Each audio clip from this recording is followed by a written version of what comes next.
Hello friends, today we will discuss stresses in a railway track. A railway track is made of rails. These rails are supported on a number of sleepers and these sleepers are embedded in the ballast. So whenever a wheel load comes on a rail, it is distributed on a number of sleepers and these sleepers transfer the load to the ballast and formation. This rail is considered to be a continuous beam because it is supported on a number of sleepers. One property of the track which is important in calculation of stresses is the track modulus. So track modulus is defined as load per unit length of the rail to produce a unit deflection in the track. So it is load per unit length per unit of deflection, kg per centimeter square. Now in railways, because the load is applied on the rail and there is always some gap between the rail and the sleeper, there is some looseness in the fish plates, there is some gap between the sleeper and the ballast. Ballast is also have very high buoyance, and therefore the studies conducted by Indian Railways indicated that this track modulus is not proportional to the load in the entire range of the wheel load. Initial 4 tons of the load is required to close all these gaps, and therefore there are 2 types of track modulus. One is initial track modulus, which is considered up to a load of 4 tons, and second is elastic modulus, which is after 4 tons. Now this value of track modulus will depend upon the rail section, it will depend upon the spacing between the sleepers, or you can say number of sleepers being used in one rail length. It will also depend upon the section of the ballast. And there are standard values of track modulus as suggested by Indian Railways on different types of tracks. For example, in case of broad gauge line, where you have 90R rail section and N plus 3 sleeper density and 200 millimeter ballast section, this K value, initial value of K is 75 kg per centimeter square and elastic modulus or final value of K is 300 kg per centimeter square. Similarly, if you have 52 kg rail, it will require N plus 6 density. Now these terms we will discuss in subsequent sessions. And ballast section will be 250 millimeter. Then naturally this will increase and it is 120 and 380 kg per centimeter square. Now similar values are given for meter gauge lines and narrow gauge lines. So whenever the elastic modulus or track modulus reduces beyond these limits, then we need to strengthen the track. Now when a load in a track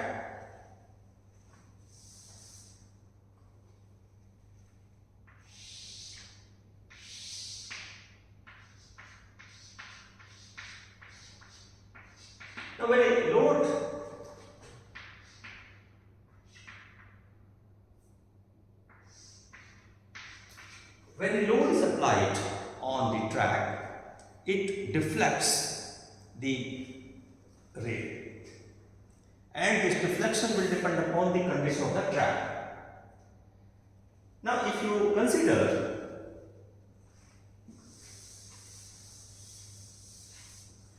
the rail as a continuous beam supported on a number of sleepers and track as an elastic structure, then any load applied here will create a deflection in the track, and the same as the deflection. Y, capital Y. And you apply a load P here, then this is the rail, it will create a deflection in the track under the load. and this deflection will reduce as the distance from the load increases. So when it is deflected, upward reaction is generated. And beyond a point, the rail deflection will be in the reverse direction, or you can say reaction developed in the opposite direction beyond a point. And this point, let us say, is x, y. So below the load there will be compression in the track, and beyond the distance it will be upward reaction. It will be, the rail will lift upward.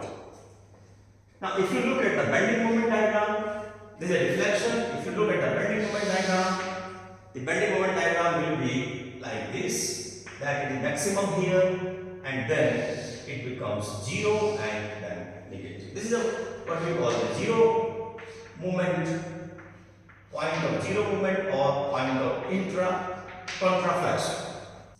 Now this is the maximum bending moment. This is the maximum bending moment. And this deflection at any point here, let us say small y, at any distance x from the load will be proportional to the load. Or you can say that the upward pressure here, upward pressure which is generated here, is proportional to the deflection in the track. Or you can say that this is proportional to y. Now P is equal to K into y, and K here is the track modulus. Track modulus which I defined earlier. That is the load required to produce a unit deflection in the track.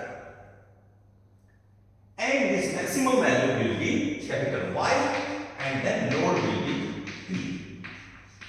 That is the equation of deflection. Maximum deflection will be here, Y, capital Y, and then will be the load P. So if you are able to generate an equation of this curve, then the first, second, third and fourth derivative of this curve or equation will give you the slope, the bending moment, the shear force and the load. The Winkler model for deflection of a beam resting on a continuous elastic foundation is like this: EI d4y upon dx4 is equal to k into y. Now k, again track modulus, y deflection. And the solution of this equation is quite complex. Approximate values of bending moment and bending stress and deflection as obtained are like this: that the maximum bending moment is given by 0.318 P into x1. Now x1 here is the distance of point of contraflexion from the load, distance of zero moment, and this x1 is given by 42.3 4th root of I upon k.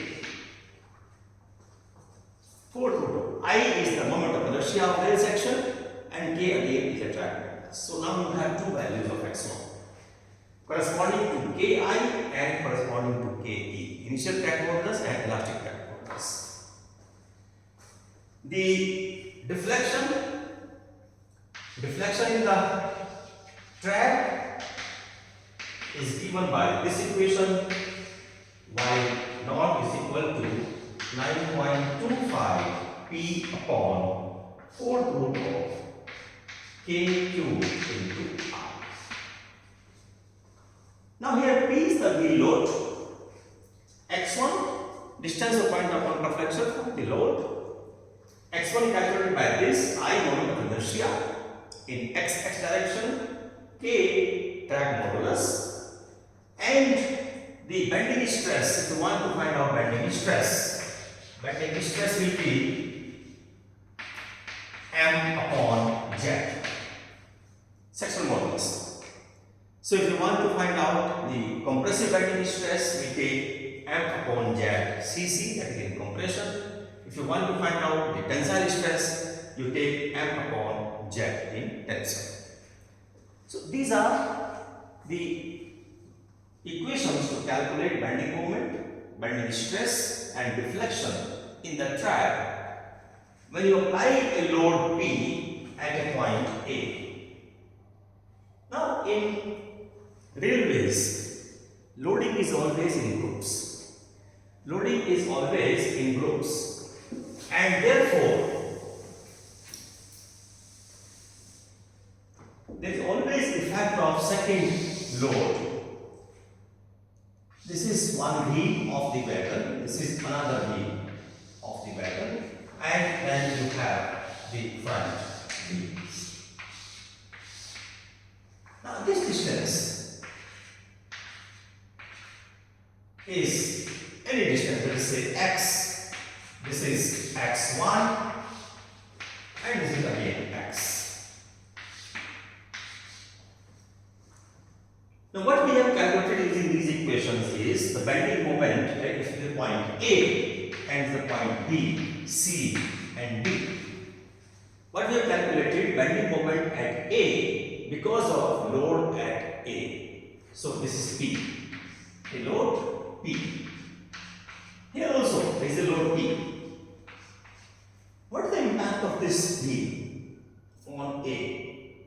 See, this is the deflected profile, that is the deflected profile of the track or the rail when you apply the load here at A. Beyond that, if you apply another load here, then there will be more deflection.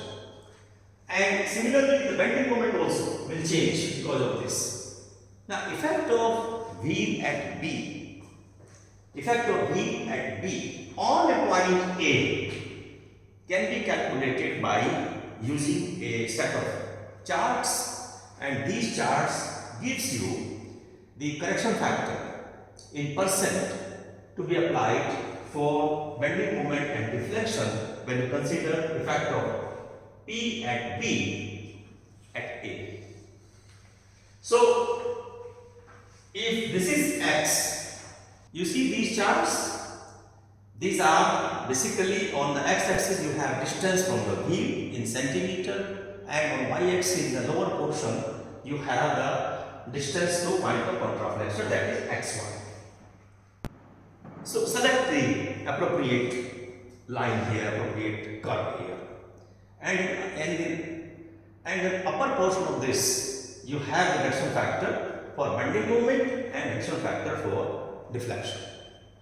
So let us say if you take the value of x 200 centimeter on x-axis and the value of x1 you take 75 centimeter, then correction factor for bending moment will be 0.15 and for deflection it will be plus 0.13. So value which you got using these equations are to multiply by 1 plus this factor. If it is negative, you subtract from 1. If it is positive, you add to 1. So that is how we calculate stresses and deflection in the track. Now when the load is applied on a rail, these stresses are because of static load concentrated at a point on the rail. But in actual practice, the load is moving continuously, and because of this movement of the train, there are vibrations in the track. There is a lurching of vehicle because of the gap between the rail side and the wheel flange. There is vertical deflection also, and all these parasitic movement of the wheel will create a load which is larger than the static load. And therefore, it is important to increase this load, wheel load, by a factor which is called the dynamic effect of speed. Dynamic load. Dynamic load. And this static load is multiplied by a factor which is called the dynamic effect or impact factor. And this impact factor for speed up to 100 km per hour, this impact factor is V square on 30,000.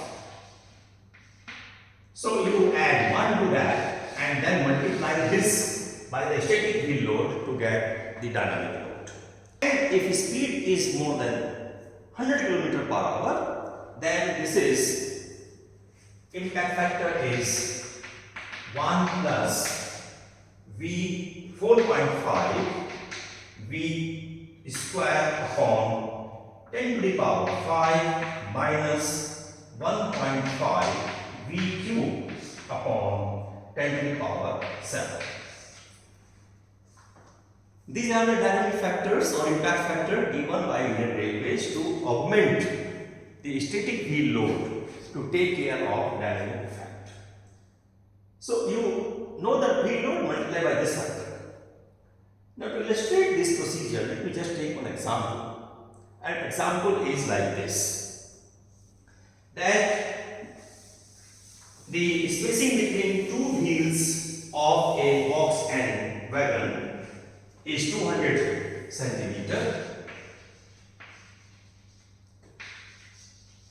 Wheel load 10.91 ton. Speed of the movement is 75 km per hour. Initial track modulus is 125 kg per centimeter square. Elastic modulus is 425 kg per centimeter square. Modulus of inertia of L section I in x-axis direction is 1942 centimeter power 4, and Z in compression and Z in tension are known. Now find the bending moment and deflection at point A. So this is 10.91. The first step is to augment this load for dynamic effect. And because speed is less than 100 km per hour, so impact factor will be 1 plus V square upon 30,000, and that is equal to 1 plus 75 square upon 30,000. It gives you 1.1875. So actual dynamic load which is coming on the rail is 10.91 multiplied by 1.1875, and that is 12.96 ton.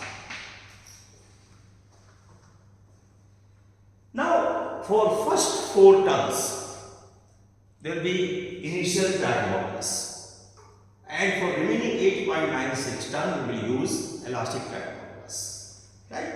So let us calculate value of x1, that is the distance of point of contraflexion. x1 for first 4 ton load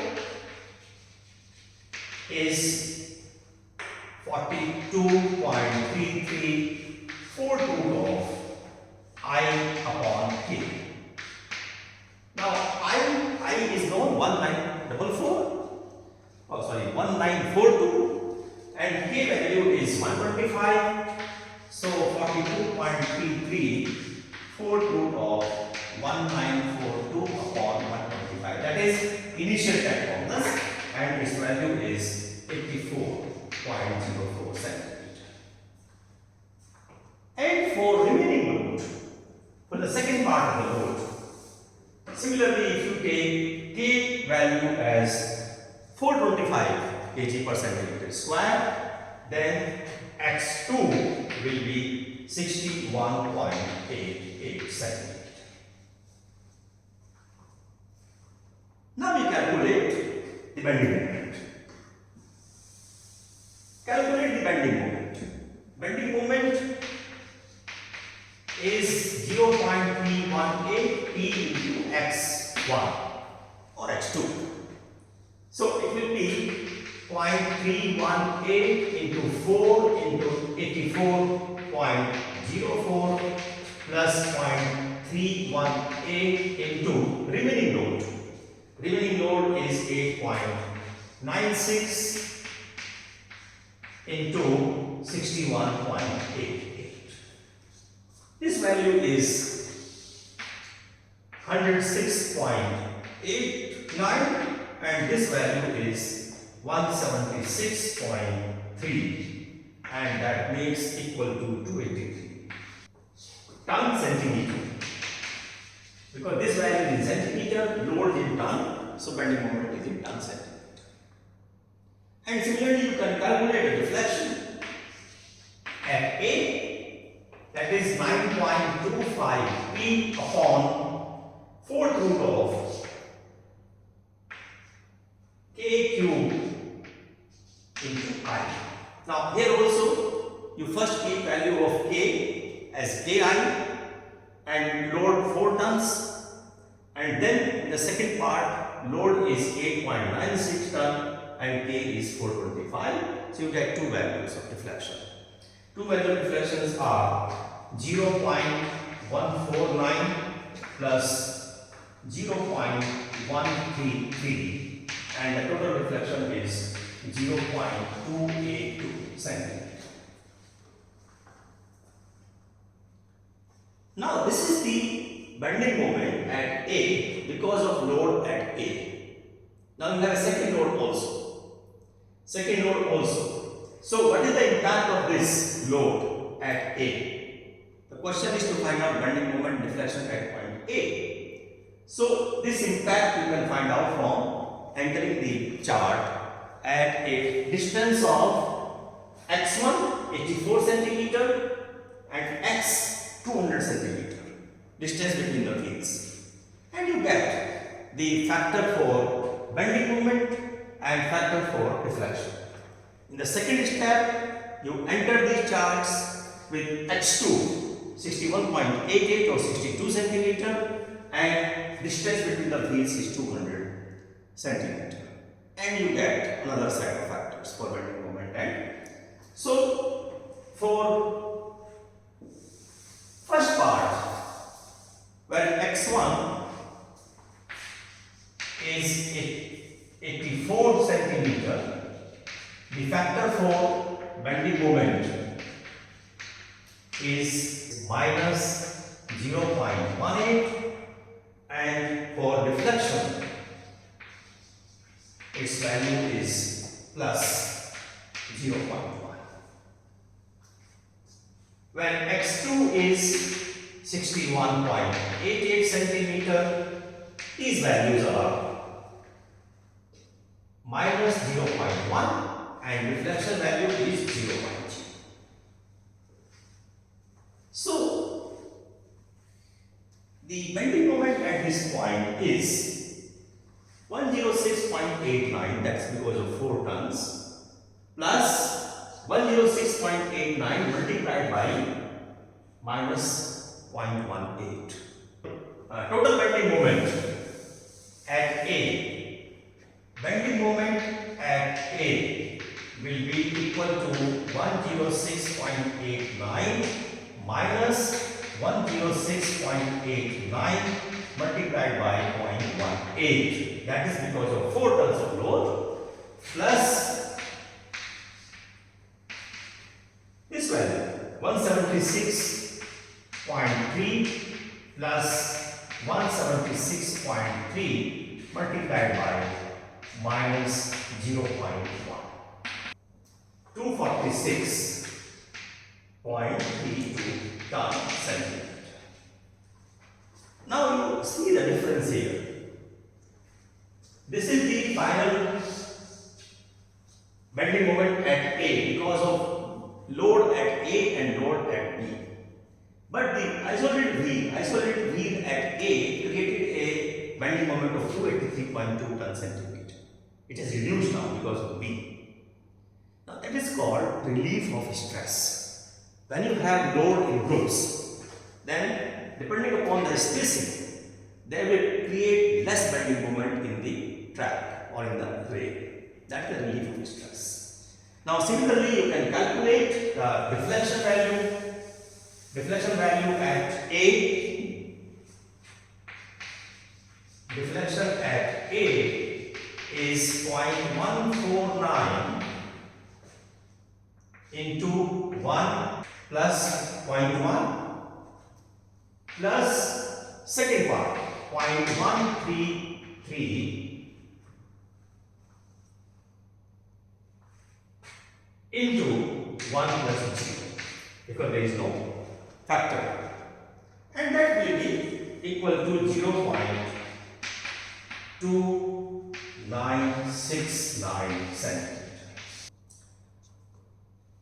So this is the deflection at A because of two loads at A and B. Want to calculate the stresses, then this bending moment divided by Z in compression will give you the compressive stress. Compressive stress in the rail will be 246.32 divided by Z value in compression, and that is 241.65, and that is 1.019 tons per centimeter square.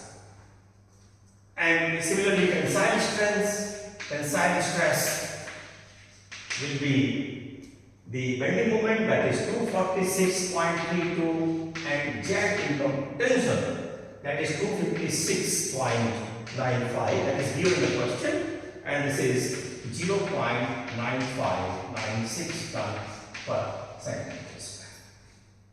That is how we calculate the stresses, bending moment and deflection. So friends, thank you very much for watching this video.